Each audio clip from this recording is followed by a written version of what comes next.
सबसे पहले ये कहा गया, it is clarified that the supply और service of providing corporate guarantee to any banking company और financial institution by a supplier to a related recipient on behalf of the settlement was taxable even before the insertion of this.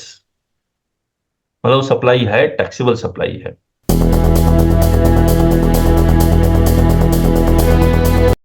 सो नमस्ते to all of you. आज के session में स्वागत है। Recording कर रहे हैं, लाइव रिकॉर्डिंग कर रहे हैं। ये यूट्यूब में भी जाएगा।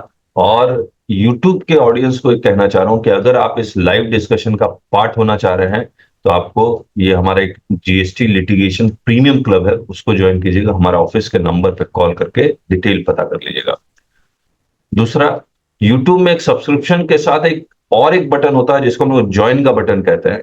उस ज्वाइन करेंगे तो उसमें जीएसटी के सारे कोर्स हमने अपलोड किए गए हैं, तो उसको भी आप एक्सप्लोर कर सकते हैं।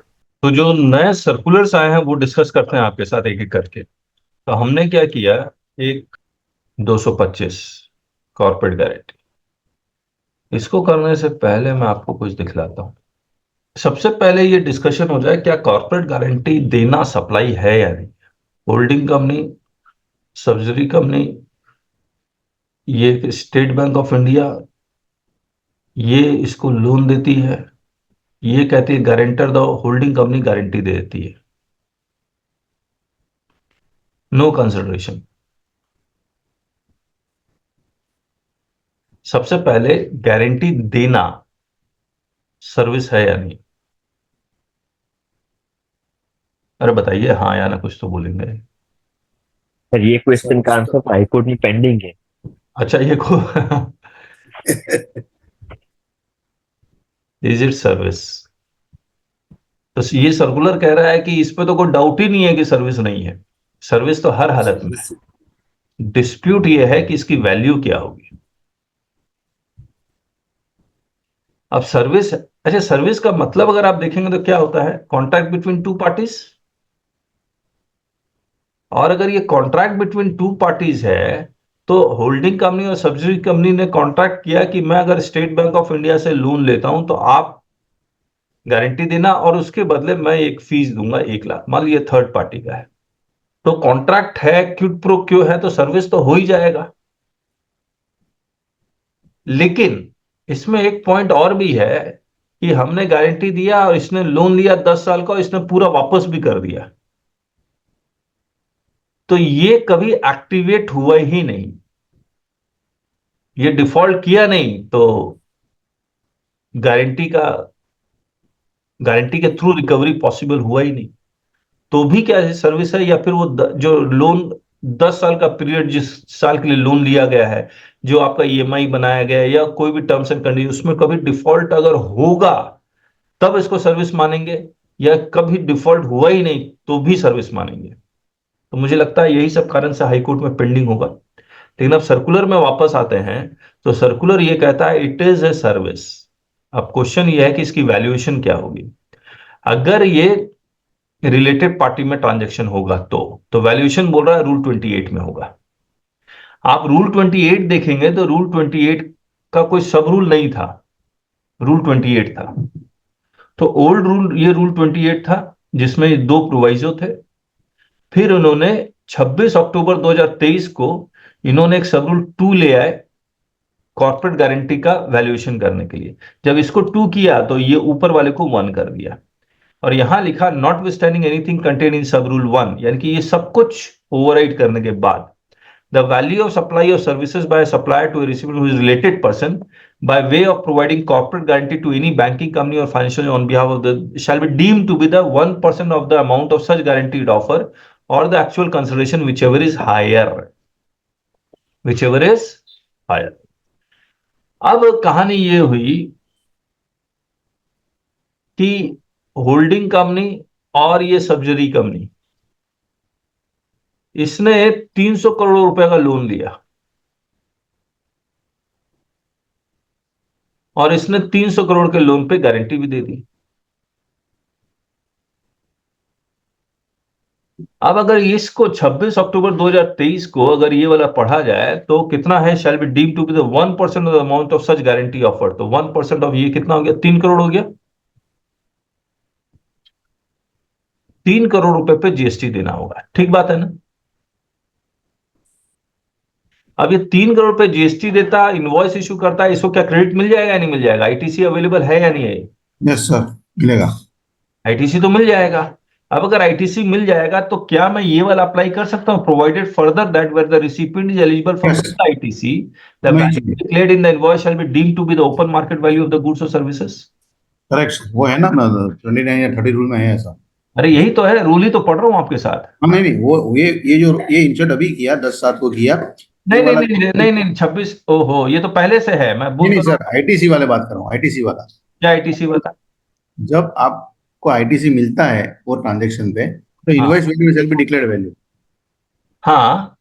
वो रूल 3031 में ऑलरेडी था, लेकिन यहाँ पे नहीं था, इसलिए इंसर्ट नहीं किया नहीं गया। नहीं, ओहो हो जिनेश जी, ये 28 में शुरू से था। ये देखिए, ठीक है, ओके, हाँ हाँ। है ना? अब मैं फिर से बोल रहा हूं, अब मान लीजिए इस होल्डिंग कंपनी और ये सब्सिडरी कंपनी, इसने 1 लाख रुपए का इनवॉइस इशू किया। क्या डिपार्टमेंट 26 अक्टूबर 2023 को ये बोल सकता है कि भाई साहब ये रूल जो है, ये वाला, ये कहता है कि 1%, तो 1 लाख भूल जाइए, 1% पे आपको जीएसटी देना, 3 करोड़ पे जीएसटी देना होगा। ठीक है। क्यों? जब उसको आप ये कहेंगे ये वाला अप्लाई कीजिए, बोलता ना ना ना, not withstanding anything contain in सब रूल 1 लिखा हुआ है, तो ये तो अप्लाई ही नहीं करेंगे हम। यस। समझ गए आप? Yes sir. इसीलिए इन्होंने क्या किया, इस रूल को, हाँ ये जो सब रूल 2 है, उसमें एक प्रोवाइजो इंसर्ट किया 10 जुलाई 2024, जो अभी नोटिफिकेशन हम लोग पढ़ेंगे। ये हाँ। इफेक्टिव नहीं हुआ है, अभी राइट। होगा। हाँ हाँ हाँ। इसमें यही वाला एज इट इज यहां पुट कर दिया, provided that the recipient is eligible for full ITC, the value declared in the invoice shall be deemed to be the value of the said supply of service, यानी कि 1 लाख ही हो जाएगा। Yes sir. Hello, आप मुझे एक बात बताइए, इसीलिए मैंने इसको 3 पार्ट में डिवाइड किया, ऊपर देखेंगे तो 1 जुलाई 2017 से 25 अक्टूबर 2023, ओल्ड रूल 28, तो इनवॉइस का बेनिफिट मिल जाएगा, मतलब आईटीसी अगर एलिजिबल है तो इनवॉइस वैल्यू को ही ट्रांजेक्शन वैल्यू मान लेंगे। लेकिन 26 अक्टूबर 2023 से 9 जुलाई 2024 न्यू रूल 28, और 10 जुलाई 2000, और न्यू रूल 28 में वो वाला बेनिफिट नहीं मिल रहा, लेकिन 10 जुलाई 2024 से till date new rule 28 amended with retrospective effect from 26 October 2023 है, याद रखिएगा। मतलब ये प्रोविजो इंसर्ट किया है रिस्ट्रिक्टिव इफेक्ट से 26 जुलाई। 26 अक्टूबर 2023 से। ओके। मैं आपको दोबारा समझा देता हूं, रुक जाइए। हाँ, समझ में आ गया सर।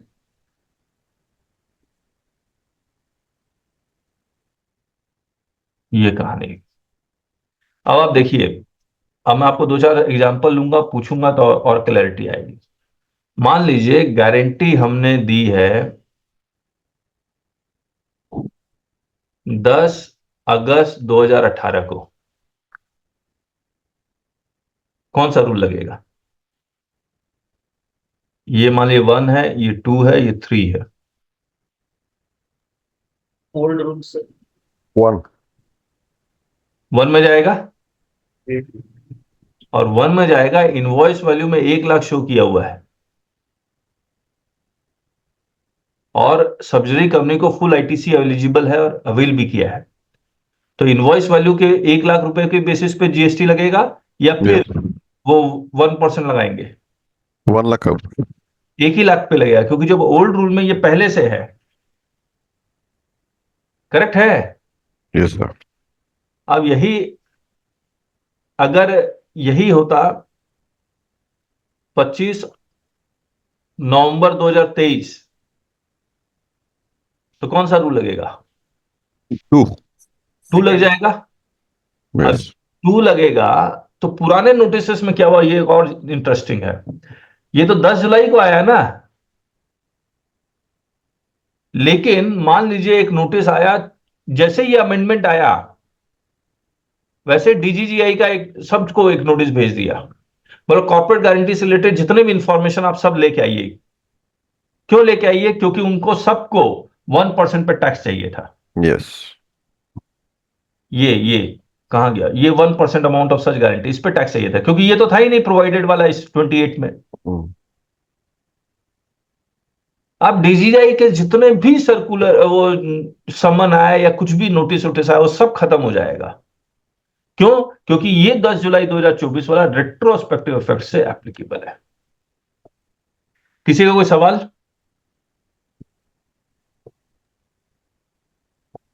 पर क्वेश्चन ये है कि जहाँ पे फुल आईटीसी अवेलेबल नहीं है वहां हाँ पे 26 अक्टूबर से पहले का क्या?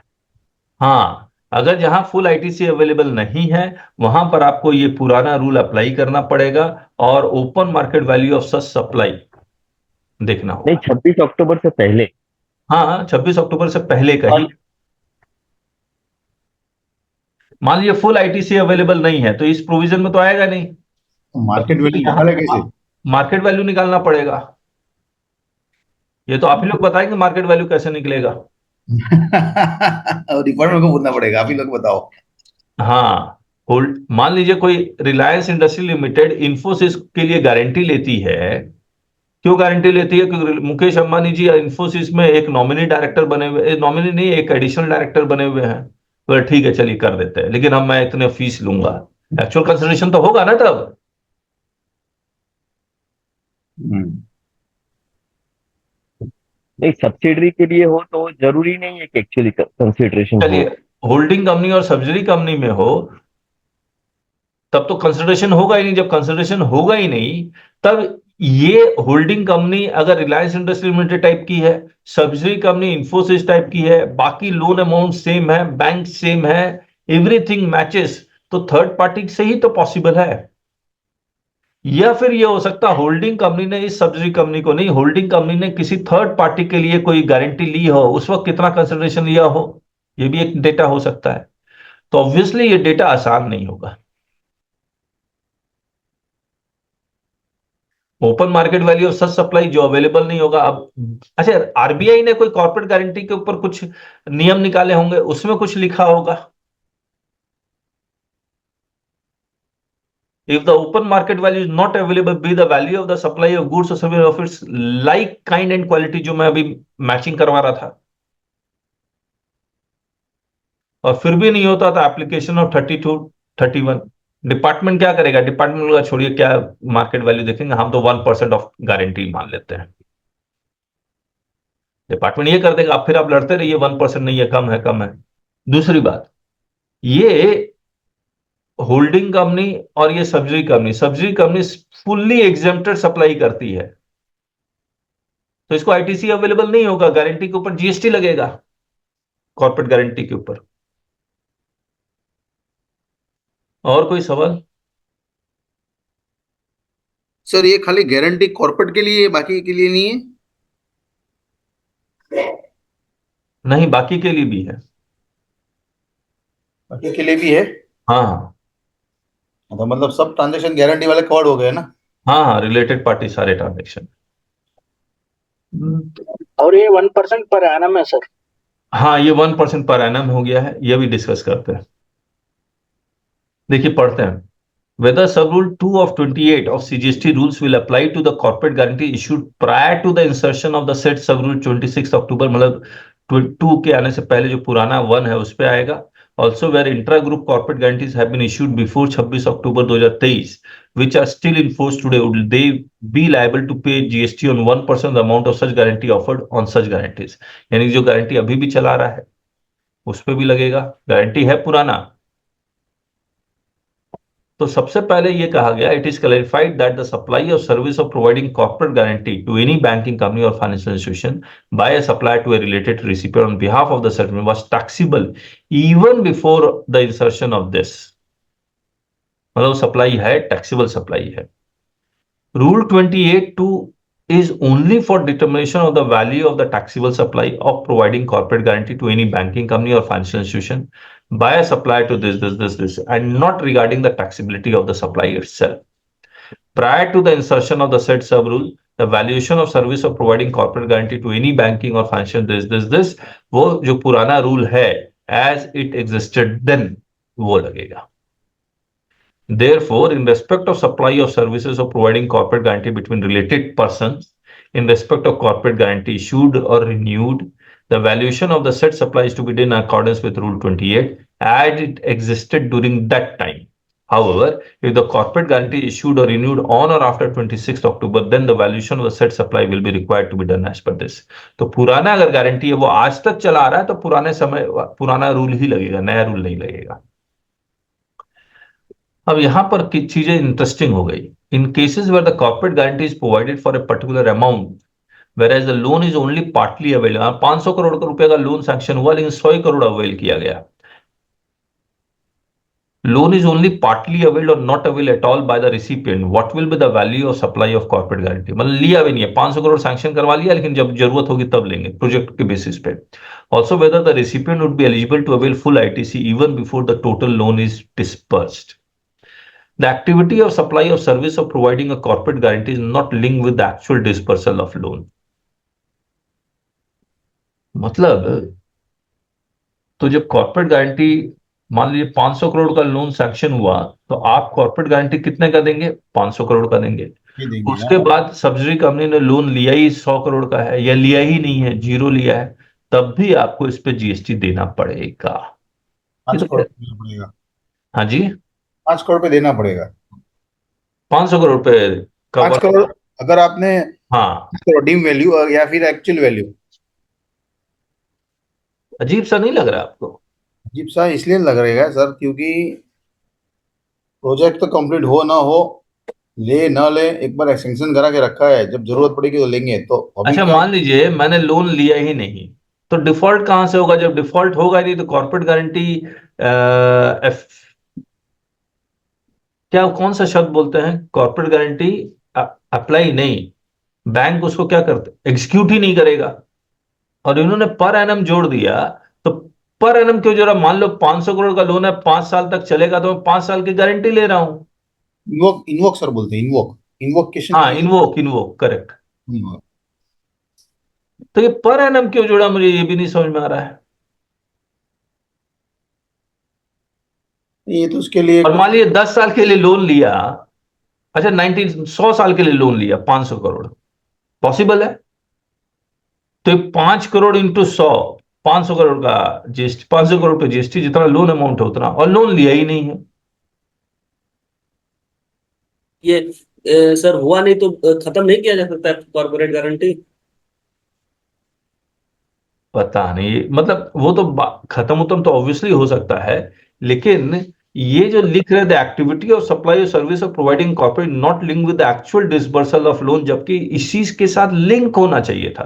Sir service that is provided by the guaranteed to guarantee is that of taking on the risk of default. तो रिस्क ऑफ डिफॉल्ट तो सिर्फ 50 करोड़ का ही है, लोन लिया ही नहीं तो रिस्क ऑफ डिफॉल्ट होगा कैसे? Therefore, it is clarified that the value of supply of service of providing a corporate guarantee will be calculated based on the amount of guarantee, जितना गारंटी दिया उस पे, and will not be based on the amount of loan actually disbursed to the recipient of the corporate guarantee. थोड़ा ज्यादा कर दिया पता नहीं क्या गड़बड़ है सर। यहाँ पे हर जगह कॉर्पोरेट कॉर्पोरेट ही आता है, गारंटी नहीं आता है। तो ये ट्रांजेक्शन केवल जीएसटी एप्लीकेबल कॉर्पोरेट गारंटी के लिए ही है, other guarantees are not covered. है। हाँ सर, ऐसा कैसे? Sir, you are telling director guarantee? सब आएगा, इसमें चेंज हुआ ना। और सर ये क्या होता है कि any business enterprise will take a loan, all are not corporate ना। There may be partnership firm, there may be LLP, there may be a proprietorship firm, there may be a concern running in the status of HUF, there may be a other trust also. तो वो guarantee, उसको भी loan चाहिए, उसके लिए loan के लिए वो कोई किसी और का गारंटर खड़ा करके बैंक से पैसा लेता है। तो ये जो ट्रांजेक्शन होता है वो कॉर्पोरेट नहीं होते, तो ये कॉर्पोरेट गारंटी को ही कवर करता है, अदर गारंटी तो आती ही नहीं इसमें। लग रहा है। बराबर ना सर? यहां लिख रहे हो रिलेटेड पर्सन और फिर by way of providing corporate guarantee, तो वही ठीक बोल रहे हो। सर कभी कभी तो शेयर्स भी लियन करते हैं, तो वो भी नहीं कवर है इसमें। क्या शेयर्स लियन करते हैं होल्डिंग कंपनी, लियन बोलते हैं। अच्छा, लियन। हाँ हाँ हाँ। तो वो केस में भी आई थिंक नहीं आएगा। हाँ, वो तो कवर ही नहीं है ना। लियन थोड़ा एग्जांपल दीजिए इसका, लियन का। मतलब उसका मतलब बैंक के कंट्रोल में रहते हैं कुछ शेयर, कि अगर कुछ अच्छा डिफॉल्ट अच्छा, हुआ। शेयर्स लियन करते हैं। एफडी लियन होता है ना, एफडी सर। एफडी का अमाउंट बैंक लियन कर देता है ना, ऐसा शेयर्स होते हैं तो शेयर्स लियन हाँ, कर it is as good as guarantee, ठीक है, ऑब्वियसली ये तो नहीं आएगा, ठीक है। अच्छा, ये देखते हैं।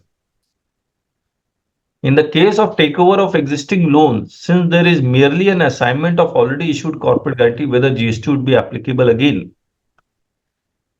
In the service of providing corporate guarantee to any banking company or financial institution, the supplier of the service is corporate entity providing the corporate guarantee, and the recipient is the related for whom the corporate. ठीक है.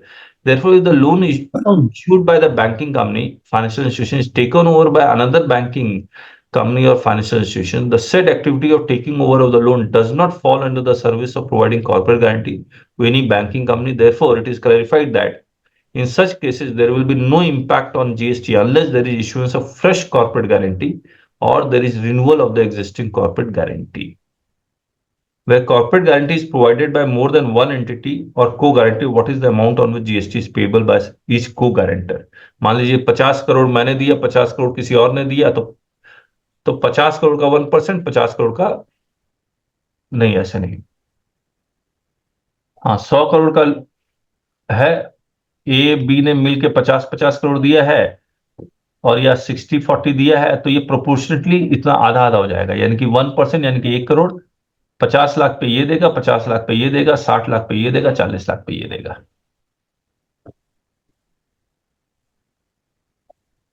For instance, if there are two co-guarantors A and B who jointly provide a corporate guarantee to a banking on behalf of this, then A and B shall each pay 0.5% of the amount guaranteed.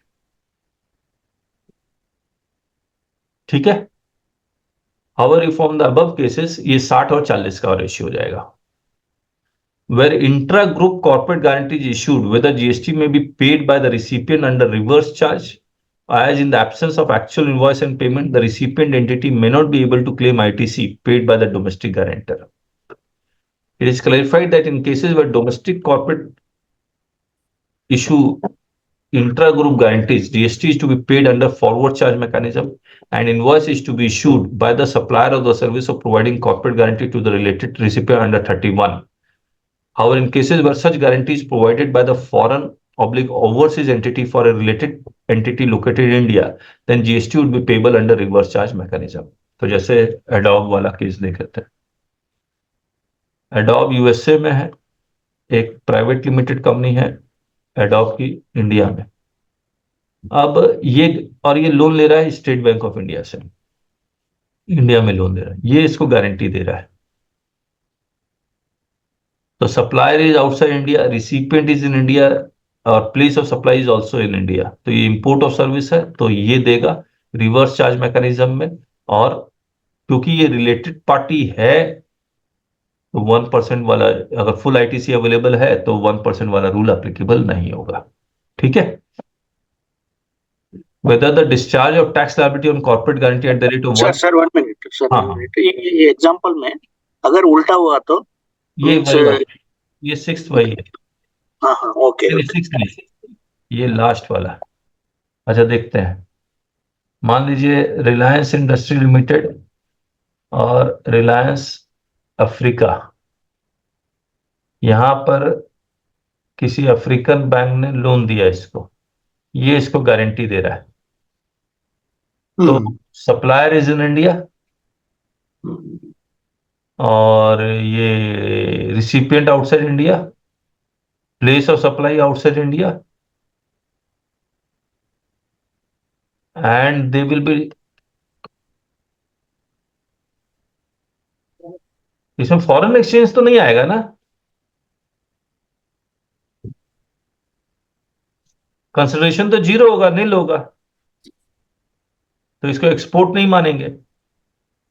whether this is applied to export of the service as per amendment, the provisions of the said sub-rule will not apply in cases where the recipient of services of providing corporate guarantee between is located outside India, According to the provisions of the said sub-rule shall not apply to the export of the services of providing corporate guarantee between related person. तो इसमें rule 28 नहीं लगेगा। फिर मतलब cast हो गया ना इसका। इसमें रूल 28 क्यों नहीं लग रहा है? ये एक्सपोर्ट और सर्विस तो नहीं मानेंगे हम इसको। क्यों? क्योंकि फॉरेन एक्सचेंज नहीं लगा। मान लीजिए फॉरेन एक्सचेंज है भी, तो ये वाकई में डिस्टिंक्ट पर्सन होना चाहिए। हाँ, वाकई में डिस्टिंक्ट है, क्योंकि टू सेपरेट कंपनीज है, टू सेपरेट कंपनीज है।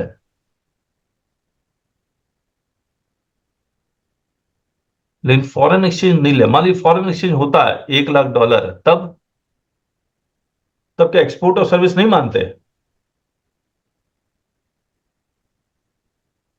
फिर आईजीएसटी पे करता या नहीं करता, विदाउट पेमेंट, फिर रिफंड लेता।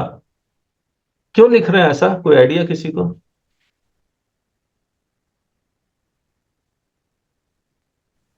Sir I think related person के बीच ये ट्रांजेक्शन होता है, एग्जिम्पशन एक है, वो एग्जैक्ट मुझे याद नहीं है, but related party is outside India in this case that transaction is exempt. तो transaction will be exempt. Exempt. हाँ, कुछ है अगर डिस्टिंक्ट पर्सन के बीच ये एक्सपोर्ट वाला ट्रांजेक्शन हुआ तो। अच्छा, चलिए, मुझे तो याद नहीं आ रहा। खैर,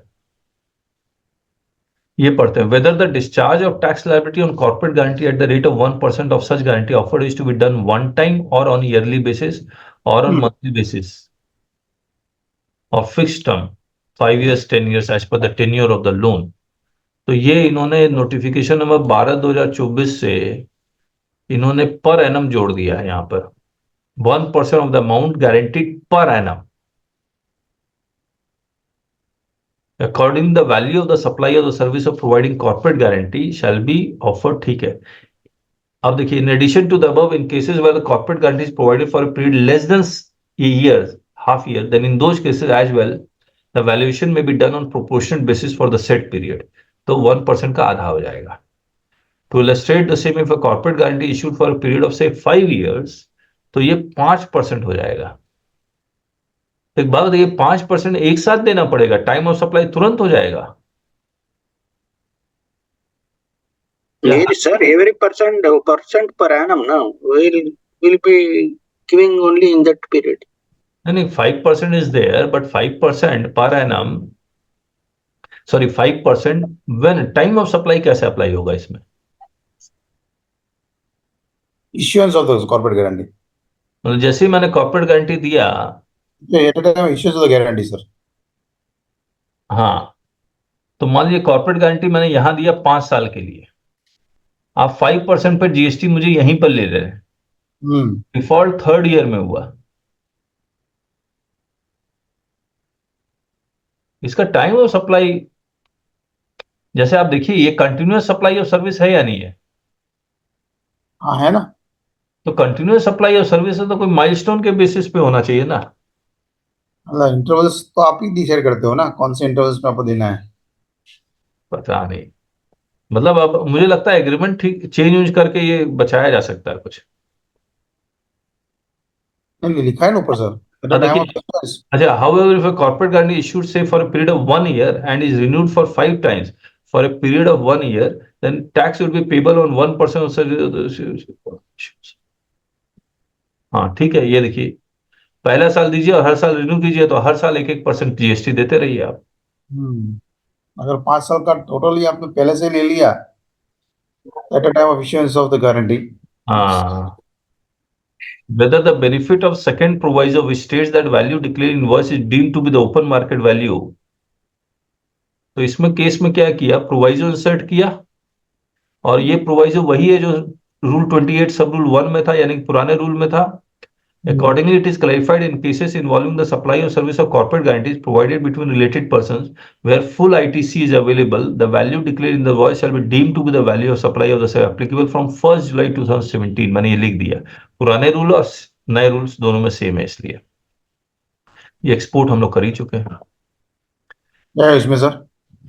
यही अभी जो डिस्कस किया, एक्सपोर्ट में ये वाला प्रोविजन लगेगा या नहीं लगेगा, तो उसी पर डाउट हो रहा है।